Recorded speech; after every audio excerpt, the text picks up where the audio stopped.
9월 12일 수요일 매일 성경 묵상을 시작합니다. 오늘 함께 나눌 말씀은 데살로니가 후서 3장 1절에서 18절입니다.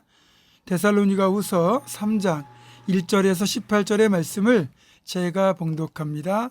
끝으로 형제들아, 너희는 우리를 위하여 기도하기를, 주의 말씀이 너희 가운데서와 같이 퍼져나가 영광스럽게 되고 또한 우리를 부당하고 악한 사람들에게서 건지시옵소서 하라.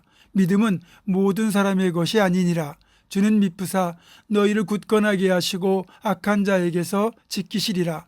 너희에 대하여는 우리가 명한 것을 너희가 행하고 또 행할 줄을 우리가 주 안에서 확신하노니, 주께서 너희 마음을 인도하여 하나님의 사랑과 그리스도의 인내에 들어가게 하시기를 원하노라.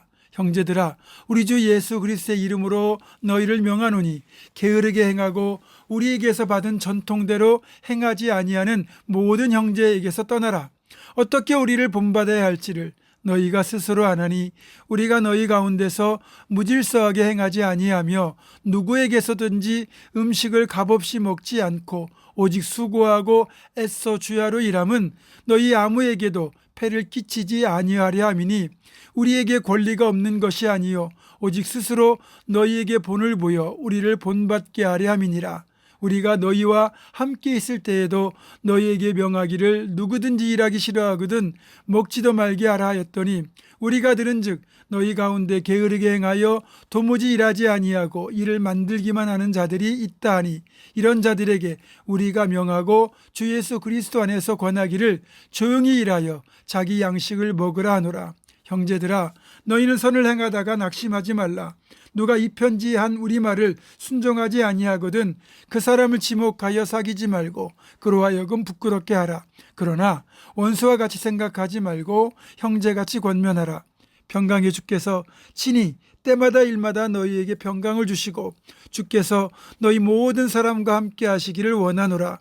나 바울은 친필로 문안하노니, 이는 편지마다 표시로서 이렇게 쓰노라.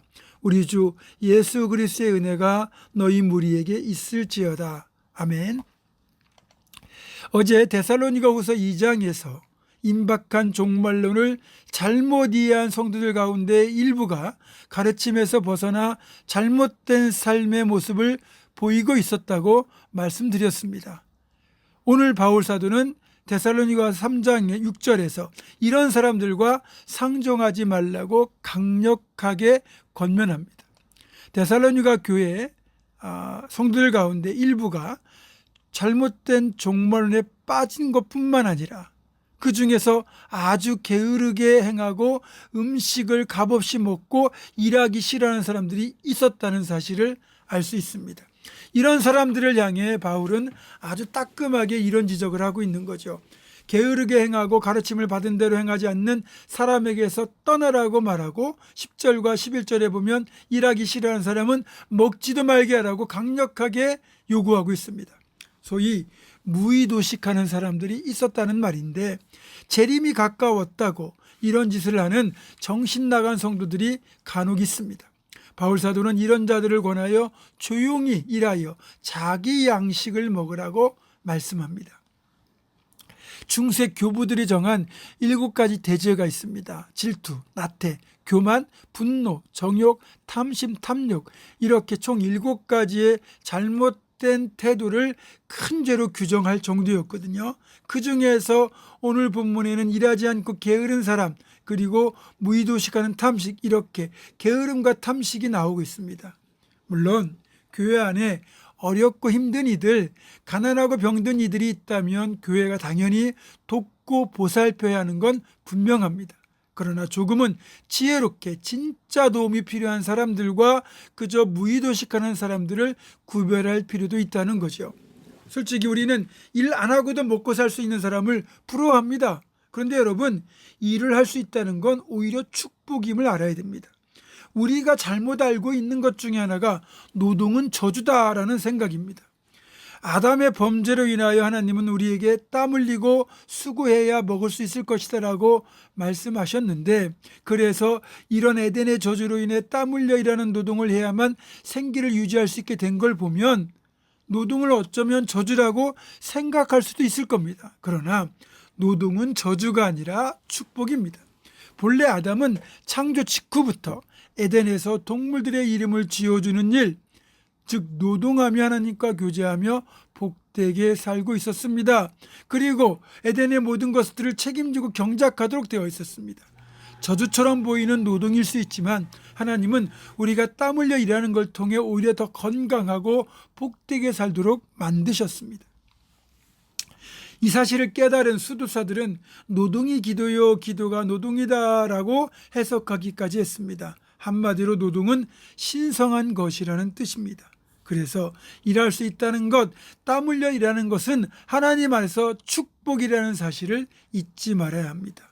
그런데 주님 곧 오신다고 일도 안 하고 무의도식 한다면 그건 잘못돼도 한참 잘못된 겁니다.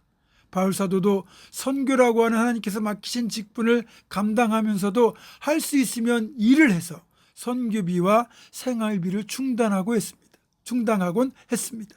이걸 꼭 잊지 말아야 됩니다. 이제 바울 사도는 편지를 마무리하면서 16절에서 성도들을 주님의 이름으로 축복하고 있습니다. 평강의 주께서 때마다 일마다 너희에게 평강을 주시고 주께서 너희 모든 사람들과 함께 하시기를 원하노라. 아멘. 이 16절 말씀은 제가 자주 예용하는 축복 기도의 구절이기도 한데요. 이 말씀은 실제로 평강의 주님이 때마다 일마다 우리와 함께 하실 것, 복을 주실 것, 평강을 베풀어 주실 것이라는 약속이기도 합니다. 때마다는 우리에게 주님의 손길, 도움이 필요한 때에 알맞는 평강을 주신다는 말이고, 일마다는 우리가 하나님 안에서 선한 목적을 가지고 행하는 모든 일에 함께 하시겠다는 뜻입니다. 얼마나 감사하고 위로가 되고 든든한 약속입니까?